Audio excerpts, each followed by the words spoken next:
nos campagnes vont vivre, les écoles vont rester ouvertes. Et je pense que c'est grâce à l'osso irati. À l'inverse de, par exemple, beaucoup de bassins industriels qui ont perdu tous leurs emplois parce que ça a été délocalisé en Chine ou ailleurs, ici on avait un instrument anti-délocalisation, c'est-à-dire vraiment quelque chose qui nous permettait de maintenir les emplois, qui nous permettait de continuer à nous installer sur des surfaces qui sont 3 fois inférieures à la moyenne française. L'emploi paysan, même si on l'oublie aujourd'hui, l'emploi paysan est créateur de nombreux emplois indirects. Et c'est l'emploi paysan qui seul peut continuer à faire prospérer cette région.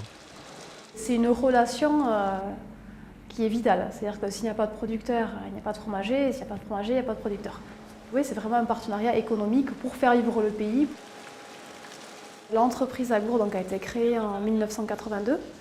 Par un groupe d'hommes et de femmes emmenés par M. Jean Etchelécou. Ils se sont lancés donc, dans l'AOC Osso Irati très rapidement, en déclinant bien le produit sous plusieurs formes, de 4 mois à 17 mois d'affinage.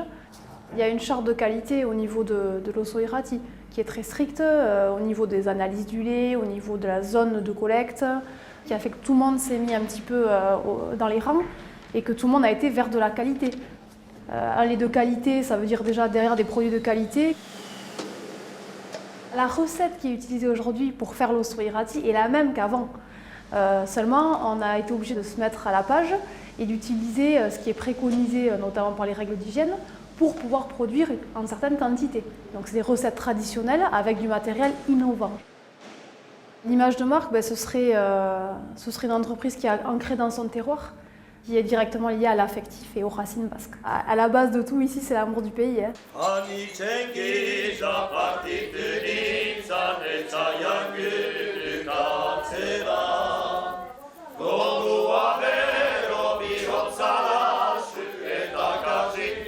L'AOC en soi, c'est une force dans le sens où on est un groupement et que ça donne les moyens de se faire connaître. C'est une image de marque pour nous qui nous sert aujourd'hui à nous sur le terrain.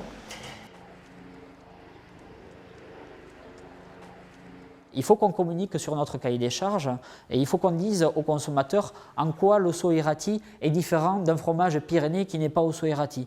Et c'est là vraiment que l'osso irati prendra toute sa raison d'être. On n'a pas le droit, par exemple, de mettre de conservateur dans la pâte du fromage, un conservateur que connaissent bien les fromagers parce que c'est plutôt facile on va dire, de standardiser le lait et de mettre un conservateur qu'on trouve dans beaucoup de fromages des Pyrénées, mais pas dans l'osso irati. Au niveau de la transformation, oui, bien entendu, on a un cahier des charges particulier. Alors, par exemple, on empésure le lait 48 heures maximum après la première retraite. Plus on a un lait qui est frais, plus on aura un fromage qui aura de la saveur. À partir du tronc commun, chacun après a sa recette de fabrication. Ici, on a adopté un croûtage naturel, donc c'est une flore naturelle qui est obtenue simplement par frottage à l'eau salée. Donc c'est un fromage 100% naturel et un fromage qu'on veut authentique pour qu'il ait du goût. Ce cahier des charges-là, il laisse la place à tout le monde de s'exprimer, qu'on soit petit producteur fermier, gros groupe national, voire entre les deux, comme nous, fromagerie artisanale, chacun peut répondre au cahier des charges et avoir sa recette de fabrication pour faire un fromage qui est différent de celui du voisin. Ce qui est important pour nous, c'est-à-dire que chacun peut trouver sa place et faire un fromage différent pour pouvoir exister. Bonjour André, bonjour Freddy. Bonjour. Bon, alors ça se passe bien? Oui. Oui, ils sont bien aujourd'hui. Ils sont jolis là. Vous êtes en train de les brosser là avant le départ pour les expéditions? Oui. Ce sont des fromages osso irati et donc qui ont cela entre 5 et 6 mois d'affinage. Le groupe Lactalis s'est implanté dans les Pyrénées via sa filiale la Société des Caves de Roquefort et nous avons donc 2 sites dans les Pyrénées. Alors, tout ça, tout simplement, c'est de notre culture, puisque nous faisons partie d'un groupe qui défend et qui développe les appellations d'origine. Et bien entendu, on a été un acteur important au niveau du Roquefort, et donc on est également un acteur important au niveau de l'osso irati, puisqu'on est le premier fabricant d'osso irati du département. Le cumul des actions de promotion collective, que ce soit par l'interprofession, que ce soit par l'Ossoirati, mais également toutes les actions qui ont été mises en place par l'ensemble des opérateurs, des entreprises, ont permis donc de conquérir de nouveaux consommateurs et dans un second temps de fidéliser de nouveaux consommateurs, ce qui nous permet d'avoir des ventes en Ossoirati et en fromage de brebis des Pyrénées qui progressent donc régulièrement. Et maintenant, donc l'Ossoirati est un produit qui se consomme au niveau national, dans toutes les villes, toutes les campagnes de France, mais également en dehors de nos frontières, que ce soit en Europe, que ce soit aux États-Unis, on en retrouve même au Japon, on retrouve notre produit un petit peu dans le monde entier. Les producteurs souhaiteraient toujours une meilleure valorisation du prix du lait. Les industriels souhaiteraient une meilleure valorisation de leurs prestations de transformation et d'affinage. Mais il ne faut quand même pas oublier que nous avons au-dessus de nous le consommateur. Nous sommes en concurrence avec de tous les autres fromages. Et donc il nous faut avoir un juste prix, un bon rapport entre la qualité et le prix.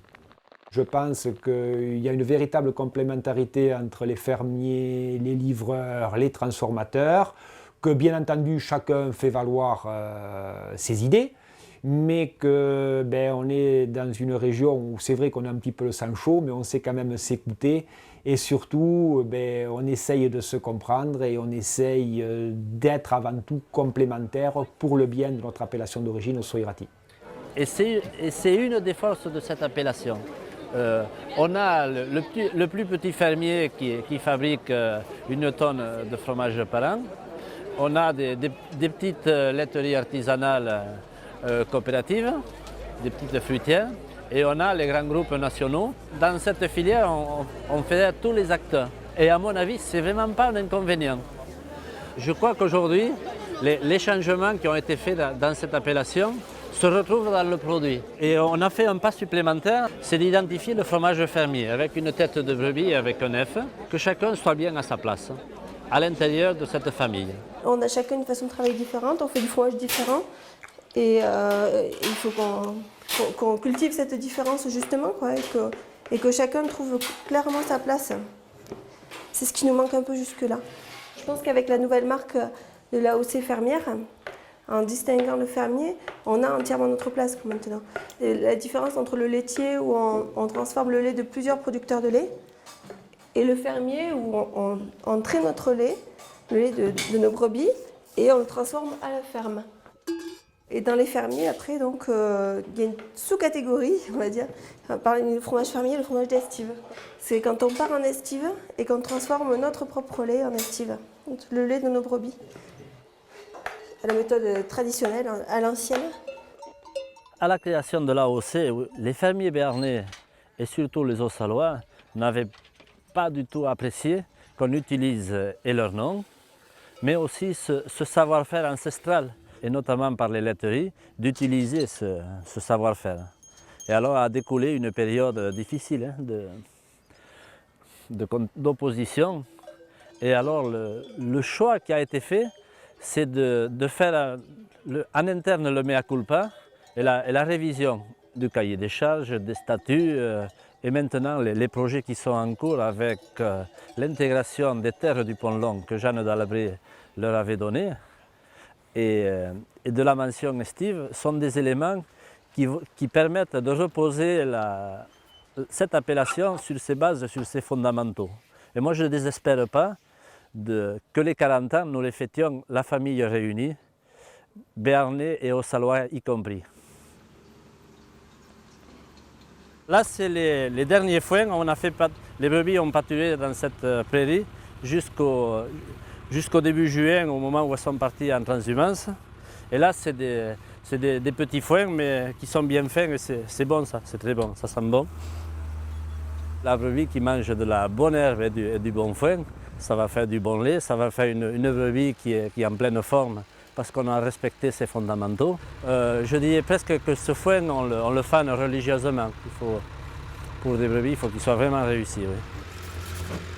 De l'herbe qui pousse naturellement dans la zone, un élevage qui utilise cette herbe et des hommes qui transforment, grâce aux brebis, qui transforment cette herbe en lait et en fromage, Mais je crois qu'on est complètement dans l'esprit de ce que doit être une AOC.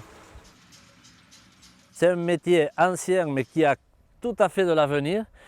Et de voir que des jeunes s'installent, et qui plus est bergers sans terre, moi ça me fait terriblement plaisir. Et de voir que les jeunes adhèrent et y croient, c'est la plus belle des récompenses à l'engagement qu'on peut mettre au quotidien.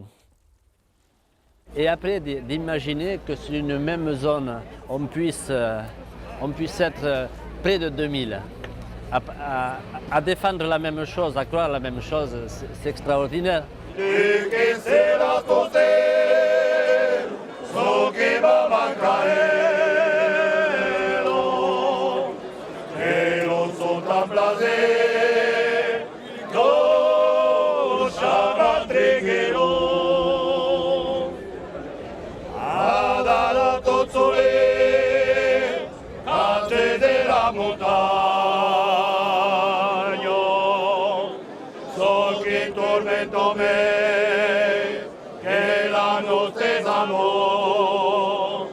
Che le sabe che